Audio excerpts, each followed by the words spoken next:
Hai semuanya, ketemu lagi bersama saya dalam video pembelajaran. Di sini kita masih melanjutkan materi sebelumnya seputar bilangan bulat dan pecahan. Nah, di dalam video ini ada beberapa subbab yang mau kita bahas sehingga durasi videonya lebih panjang dari sebelumnya.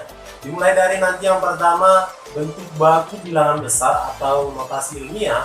Ada juga nanti pecahan biasa, pecahan campuran, desimal, sampai nanti terakhir kita bahas bentuk persen. Oke, kita bahas yang pertama, bentuk baku bilangan besar atau notasi ilmiah. Baik, sebelumnya Bapak coba memberikan beberapa ilustrasi ya. Menurut informasi, jarak antara bumi dengan matahari diperkirakan 150 juta kilometer ya. Jadi cukup besar.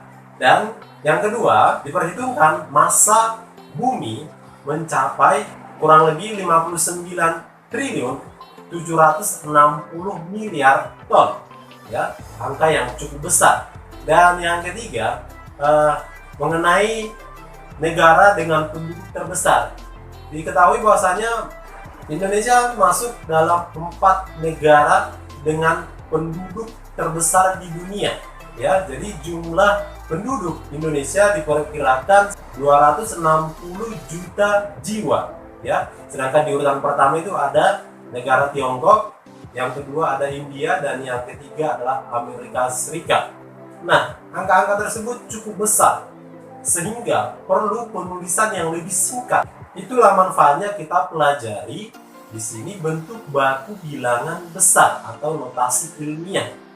Secara umum, bentuk baku bilangan besar adalah A dikali 10 pangkat N, dengan A mulai dari 1 sampai 9, sedangkan N itu adalah bilangan asli. Baik, sebagai contoh, nyatakan dengan notasi ilmiah atau bentuk baku 24.000 ya.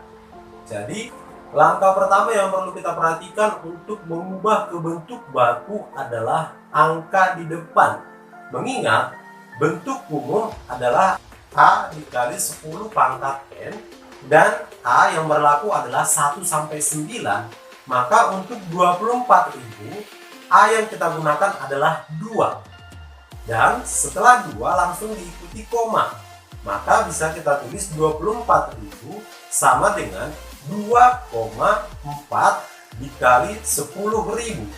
Nah, sekarang kita ubah 10.000-nya itu dalam bentuk perpangkatan 10 ya. Jadi 10.000 itu sama dengan 10 pangkat 4. Jadi 24.000 sama dengan 2,4 dikali 10 pangkat 4. Ya. Oke, yang kedua, tadi jarak antara bumi dan matahari itu diperkirakan 150 juta kilometer.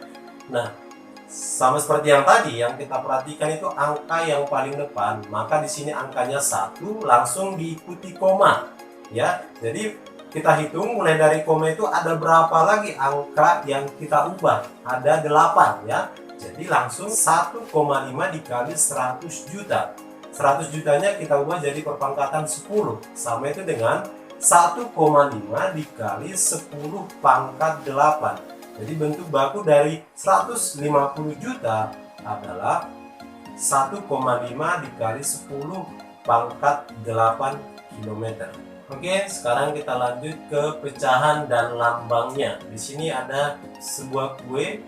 Pertama dipotong menjadi 2 bagian. Nah, satu bagian itu bernilai 1/2 atau setengah. Dan apabila dipotong menjadi 4 bagian, maka satu bagian itu bernilai 1/4 atau 1/4 bagian. Nah, pecahan 1/2, 1 itu sebagai pembilang, sedangkan 2 itu sebagai penyebut. Oke, sekarang kita masuk ke pecahan senilai. 1/2 apakah senilai atau sama dengan 2/4?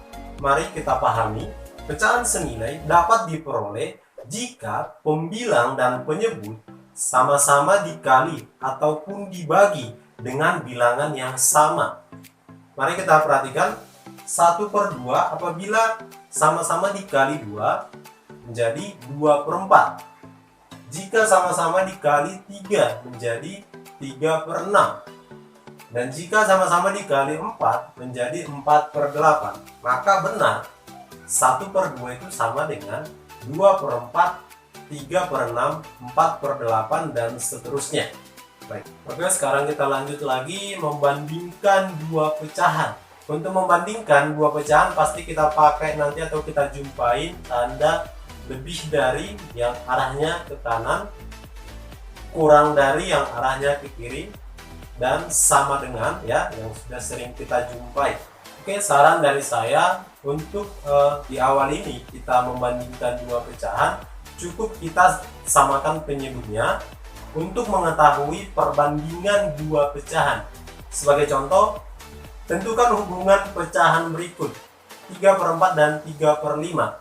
Nah, kita samakan penyebut 4 dan 5. KPK 4 dan 5 adalah 20, sehingga 3/4 itu sama dengan 15/20 dan 3/5 itu sama dengan 12/20. Karena penyebutnya sudah sama, langsung kita bandingkan pembilangnya, sehingga 15 itu lebih dari 12, maka dapat dipastikan 3/4 lebih dari 3/5. Demikian. Oke, sekarang kita lanjut ke pecahan campuran ya. Jadi di sini kita akan mengubah pecahan biasa menjadi pecahan campuran dan sebaliknya. Perhatikan caranya. Contoh 7/3 kita ubah menjadi pecahan campuran. Nah, saran di sini kita cukup menggunakan pembagian sisa ya. Cara membagikan yang biasa kita gunakan. Jadi 7 dibagi 3 itu sama dengan 2 sisa 1. Nah, 7/3 bisa diubah menjadi 2 1/3. Baik, sekarang kita coba kebalikannya ya. Misal 3 1/4 itu sama dengan 13/4. Dari mana? Cukup kita kalikan 4 dikalikan 3 ditambahkan 1. Sekali lagi 4 dikali 3 ditambah 1 sama dengan 13. Jadi pecahan biasa menjadi 13/4. Oke, kita lanjutkan lagi pecahan desimal dan persen. Nah, di sini 12,34. Kita kenali terlebih dahulu nilai tempat bilangan. Nah, di situ 2 menempati satuan, sedangkan 1 menempati puluhan. Bagaimana dengan 3 dan 4 ya? 3 di situ menempati persepuluhan, sedangkan 4 itu menempati perseratusan. Nah, kembali 12,34 karena dia sampai 2 belakang koma artinya perseratusan. Berarti 12,34 itu sama dengan, sehingga kita peroleh pecahan campuran 1234/100. Nah, sebaliknya juga berlaku, pecahan biasa dan pecahan campuran bisa kita ubah ke pecahan desimal. Nah, tips dari saya untuk mengubah pecahan biasa menjadi pecahan desimal, cukup kita ubah penyebutnya menjadi 10 atau 100, 1000, dan seterusnya. Itu bisa dikatakan perpangkatan 10. Misal 4/5 kita ubah menjadi pecahan desimal. Penyebutnya di sana 5. 5 itu kita ubah ke terdekat, yaitu 10. Jadi sama-sama kita kalikan 2. Jadi kita peroleh 4/5 itu sama dengan 8/10. Jadi karena sudah penyebutnya 10, maka pecahan desimalnya menjadi 0,8. Demikian. Nah, yang terakhir kita masuk ke persen. Persen itu artinya per 100 dilambangkan dengan persen. Nah, sebagai contoh, nyatakan dalam bentuk persen 4/5. Kita ubah ke bentuk persen, langsung saja 4/5 kita kalikan dengan 100%. Nah, 4/5 dikali 100 itu sama dengan 80%. Demikian. Dan apabila ada yang kurang paham, silakan berikan pertanyaan di kolom komentar. Sedapat mungkin nanti Bapak akan berikan penjelasan ulang yang lebih sederhana. Demikian.